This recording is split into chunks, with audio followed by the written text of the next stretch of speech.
October 10th, 11:33.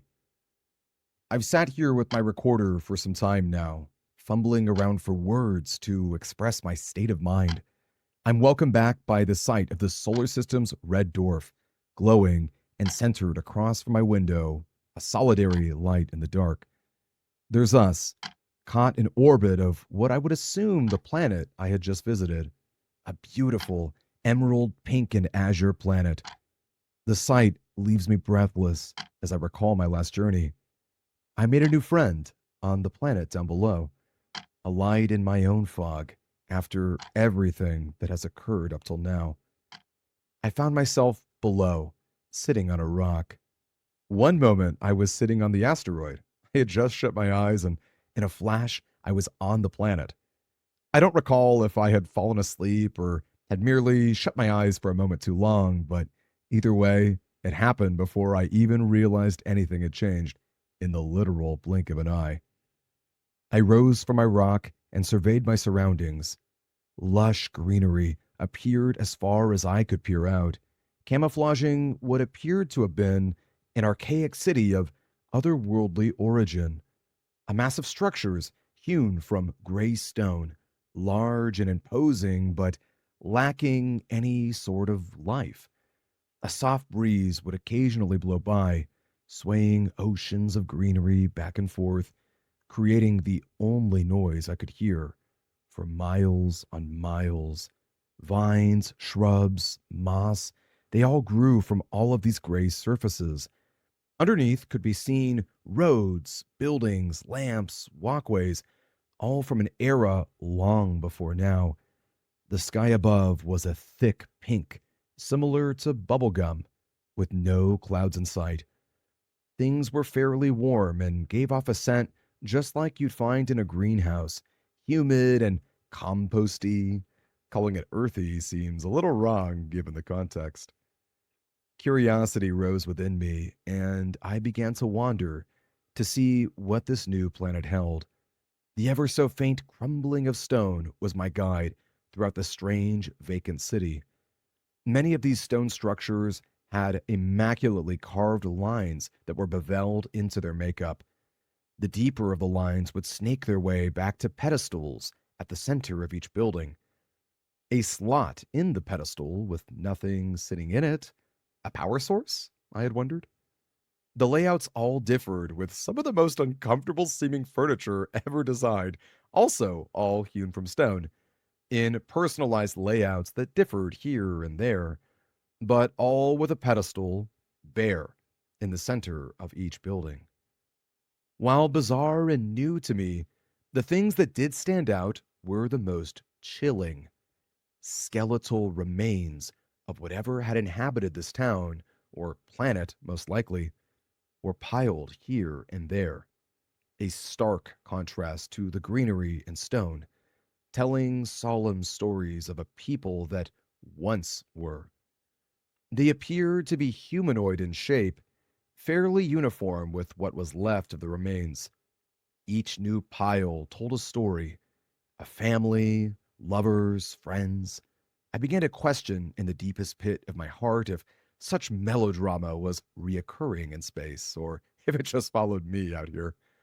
The back and forth in my head and heart brought up fear and doubt, which led me to chase away out from the structures and skeletons into the light, where I felt calmer. I pushed through the vacant city, an actual metropolis that spanned out in hewn stone and foliage. Feeling safer from my anxieties in the light, I chose not to investigate more of the structures, choosing instead to view them from afar.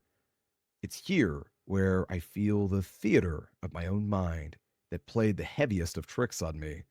The shadows cast from the sunlight above, inside the structures that began to take shape and dance, creating shadowy forms that played out what looked like false life.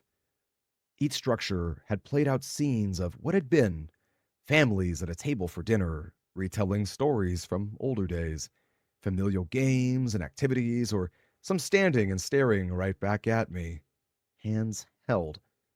I looked away and shuffled, making more pace throughout the city, avoiding their eyeless faces, but still feeling their stares. Was I in my right mind at this point? Had the silent city been too much for me? Were my own emotions rampant and finding ways to spill out into my reality? These were all great questions, none of which I had answers to. I eventually found myself gasping for air at a large structure which seemed to dwarf the buildings I had passed altogether. Light streamed down to the center of it, illuminating another pedestal, this one with something in it, only glimmering as the light swayed over and through the vines. Suddenly, this was all I could focus on. I didn't care if I had an audience of shadows. I just couldn't pull myself away from the object. I walked towards it, and the object came more into focus, until eventually I stood right in front of it. A yellow canister, the size of my forearm with a pink gem centered in it. I could not deduce what the pink gem was made of or what it even was. I had seen enough pedestals at this point to have an idea, though, and despite better judgment, my body acted on its own. I picked up the canister, which fit the slot in the pedestal just right. I pushed it into the slot and skittered back as the top of it flew back.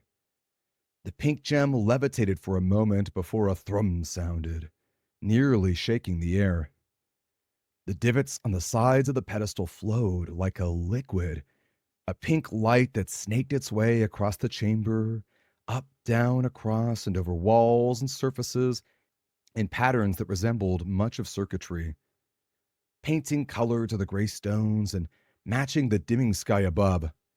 The setting sun had begun to cast a crimson glow across the area, where inside had matched outside now, and I seemed to stand out in my surroundings. I ran out into the streets as light posts began to light up and spread to adjacent buildings. I wasn't entirely sure what I had done, but I had definitely activated something. I was just beginning to rush out to explore once again when, up above, I heard the rush of rockets firing. I panicked a little, rightfully so, as a yellow spaceship came into view, slowly descending nearby. I began to look for a spot to hide before I had realized I was already seen. There would be no point, as whomever had just entered the area landed right nearby. The cockpit released and a large pink alien lumbered out of it. They were much bigger than what should have fit inside the ship, which wasn't all that big to begin with, much to my surprise. They deftly hopped out and walked towards me, becoming increasingly larger the closer they got. They were pretty imposing, all things considered. They were very large and incredibly built, with intensely muscular, massive arms, no neck, very stout. They wore a sleeveless breastplate, a large collar with heavy, thudding boots and fatigues. Did I mention how imposing this all was? I recall the ground actually shaking, but I'm pretty sure they were just my nerves looking back. They stopped nearby me, towering over to crane their head down to look at me. Their head was similar to a frog, wide like a dome with eyes on the top of their head. We made eye contact, and of all things, they smiled, a wide, toothy grin, and raised a four-fingered hand up in a salute towards me. I warily responded, smiling and waving in response. "Looks like you beat me to it." Their voice was uncharacteristically higher pitched than what I was expecting. "Did I? What do you mean? You must have been the other fellow in the area looking, weren't you?" I guess you could say something like that." They seemed caught off guard. "I'm beginning to think I should get better at coming up with stuff on the spot in the future." "Well, I'll be. What's the name of the winner, then?" "Nice to meet you. I'm Sam. And what might your name be?" "Isla, by your pleasure. Night fast approaches. We should wrap things up for the day. What say ya?" Surprised by the turn of events, I agreed. This was turning out to be more pleasant than what I was expecting, and I was just fine with that. We had set up a small makeshift camp from broken boulders and stones. I mean, I say we, but it was mainly Isla who rolled them together for us. I was the moral support in the help department. Definitely. She had rummaged in her ship and brought out what appeared to be a lantern, which acted as a campfire of sorts, complete with flickering lights for maximum campfire effect. We passed many hours that night, I myself having learned an enormous amount of information and apparent facts of our universe, things of common knowledge to everyone but us humans who hadn't yet hit our place in the stars alongside everyone else. We introduced ourselves officially. She was Isla, a relic hunter for some organization way out. She was here for the canister and gem that I had found and activated. Apparently, this was one of the last sources of energy for a long dead and nearly forgotten civilization. Illness spread like wildfire to what developing civilization had been here, and it claimed everyone without remorse, including most flora and fauna. This planet was left for dead. This explained all the remains that I had come across, sad tales that ended in tragedy. This sweeping illness wiped out most of the planet until it was unable to reach any farther. Just as quickly as it had started, it had pittered out. It's been many, many years, or I guess cycles, since this event, and the planet began to sprout out and regrow its flora. Space travelers out here go off of 3 different clocks, I was told. One was cycles. That's kind of like our version of years that details the time it takes to rotate around their star. Another was local time, just like our own, 24 hours. Other planets don't all revolve in 24 hours, so their local times are quite varied. The last was based on the local pulsars, their times showing the age of any given part of the universe, which tended to outlast civilizations and the age of their respective solar systems. Apparently, the clocks, similar to ones like back on the asteroid, they all detect pulsars through radio waves and slow their ticking down by a factor of 1,000 on account of how fast the spin is on a lot of these millisecond pulsars. They really did use pulsars to tell time and chart their way through space. Our own golden records were, in fact, legitimate. Yeah, I'm getting ahead of myself. This was truly fascinating to learn. Where was I? Oh, yes, the planet, which had begun to recover and regrow with the illness no longer present. She had chosen to use a lantern over an actual campfire on account of not wanting to damage a repairing ecosystem. Isla's goal was to visit and collect. This was a great detour, but ultimately she would have to take it back to whoever had contracted her. This was what Isla did for a living, and she found it to agree with her greatly, stating that she couldn't be happier, if occasionally a bit lonely. She had been to places I wouldn't believe, in circumstances I couldn't even imagine, all across the galaxy. A sentiment that I feel we both shared. If I had gotten to spend more time discussing with her, she was very talkative, and I spent most of our time just listening. Her spacecraft was capable of near light speed, according to her. However, she wasn't able to explain how it all worked. I'd begun to wonder if travelers even understood their own spacecraft to begin with. Similar to how many of our own race couldn't tell you exactly how their car worked. She referenced parts on her ship as thingamajig, piece of piece, and not knobs. I asked to join her on a flight so I could see for myself, and she had agreed once the sun had come back around. One of her many gadgets detected gravitational force applied and velocity in orbit when on the surface of a planet and adjusted to its approximated local time. This was super neat, and I played with it while she continued to educate me. Her device recorded local time and date, which was approximated and sourced from other travelers and civilizations. According to her, advanced civilizations used a list of terms that correspond to civilization advancement, kind of like the Kardashev scale, but with a measure of resources on the planet. These translated to some of our Greek alphabet. Alpha, single-celled life forms inhabit. Beta, intelligent multicellular life forms emergent. Gamma, dominant life forms that reach the highest point of their evolution, usually induced through technology. Omega, dominant life forms in possession of abundant energy and powerful technology, the kind of stuff that ends worlds, scary stuff. Delta, dominant life forms, evacuated planet, resources remain.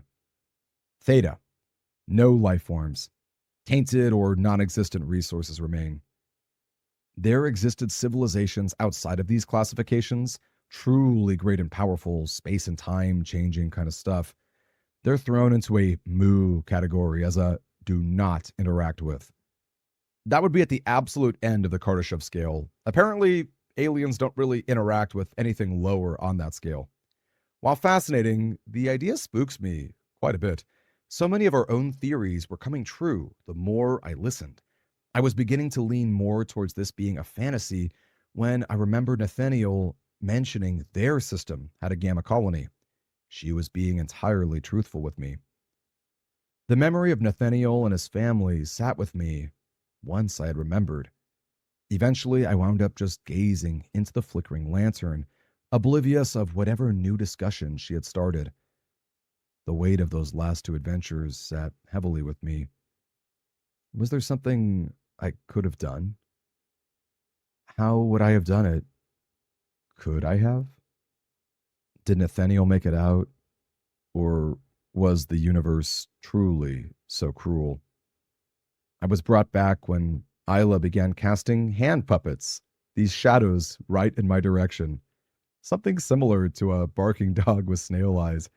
She laughed when I cast one back at her, a 10-legged spider. Definitely not my most creative moment. We made different shadow puppets back and forth a few times before she finally spoke. You seem to have gotten lost in your own head back there. Any food for your thoughts?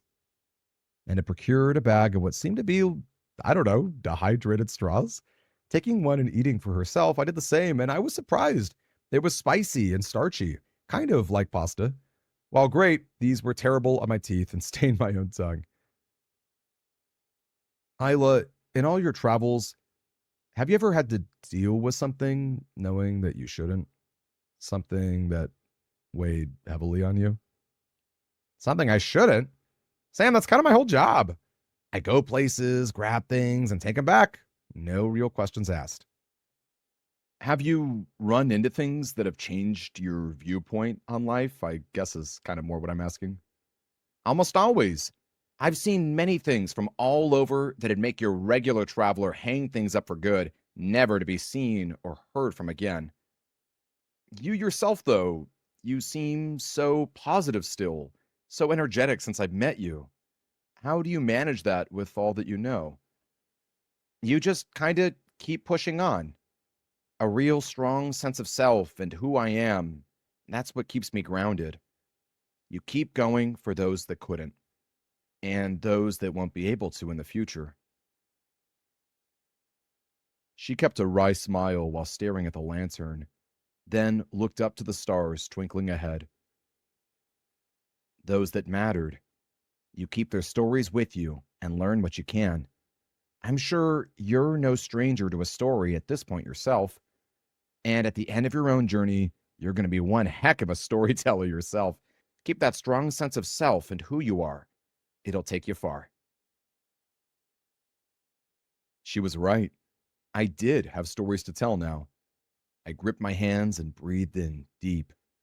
There wasn't any going back. You keep moving. I can't undo what happened before, but I can tell their stories. I can keep them with me and learn. Nathaniel, Broad, Denny, even Isla now. And I'll stay true to myself. Before all of this, I was an astronaut, still am an astronaut. I'm out here as a proud envoy of the human race and will continue to spread goodwill as I travel, even in a universe that has shown itself to be cruel and unforgiving. Isla, though, she's this amazing example of positivity, even in the dark. Still gripping my hands, I also looked up to the stars, an entirely different formation from back home, and no less beautiful than any other part of space I had witnessed before. Shooting stars and nebulae drifted across the horizon. This was the exact image I would picture in my heart growing up of what I would see and thinking about what it would be to finally be in space. Hey, Hyla swung a finger in my face. For funsies, you want to see the constellations like I do? Heck yeah, I did. I sat next to her as she drew shapes of people, animals, and objects, that were dotted in the stars across our sky.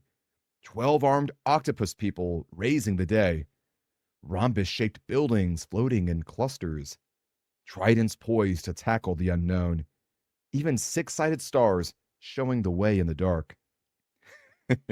They're wonderful, but now that you're a spacefaring people, is there any reason to memorize these constellations? Well, they keep our stories alive and my world vibrant. We see them for what they are, but it doesn't change our wonderful history. I smiled. I would see many stars in the time to come, different and wonderful, but our constellations would keep a little piece of home with me wherever I went from now on, even if I couldn't see our dippers in the sky anymore. I told her about some of my favorite constellations as well: the hunter Orion and his belt, the winged horse Pegasus, Leo, the Nemean lion, Capricorn, the sea goat. Isla listened in awe as I told her about the constellations from our end of the universe and what they had meant in some of our mythologies. We shared back and forth for several hours until we had nodded off, which leads me right back to where you would expect, here on the asteroid. I regret not getting to say goodbye. In the hopes she didn't think I was some sort of ghost, I hope that she tells stories about the strange man she met on a recovering planet. You gave me a renewed sense of purpose, Isla. For that and your kindness, I will never forget you. Stay safe, traveler. Sam, your traveler, signing off.